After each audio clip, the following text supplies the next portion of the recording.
school shooting has brought the issue of gun laws back into the headlines. Attorney Dane Heptner joining us to talk about that. Of course, it is Ask a Lawyer Day. So let's talk about guns. Let's say I have a gun, and maybe somebody who's staying in my house or my child grabs my gun and does something just horrific. Right. Are you liable? You can be, and it's going to depend on the facts of each case. But here in Florida, we classify different objects like cars, guns, as dangerous instrumentalities because they're just inherently dangerous. And so we raise the standard of care for a person who's either storing or lending or using weapons. And so if you create a foreseeable zone of risk where someone could, get a hold of your gun and ultimately do some horrible act, either on purpose or an accident, you could kind of be found liable if they're able to draw it back and say, hey, because of your negligent acts, you provided access to this weapon and ultimately caused someone to suffer a horrible injury.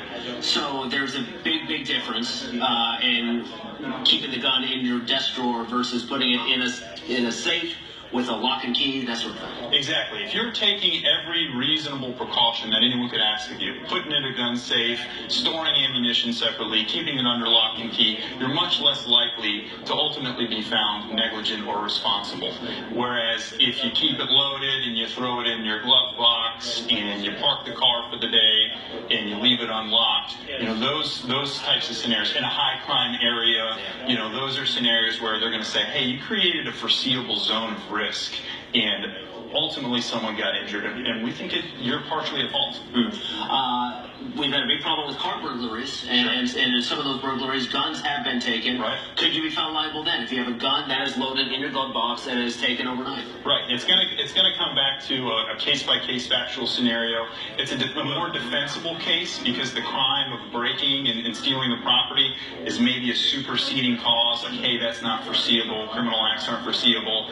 But it's going to depend on the scenarios. And either way, in these cases, the damages are so huge, the injuries are so huge, you're probably going to be facing a lawsuit in either case, and the court and the jury will kind of have to work out who's responsible at the end of the day.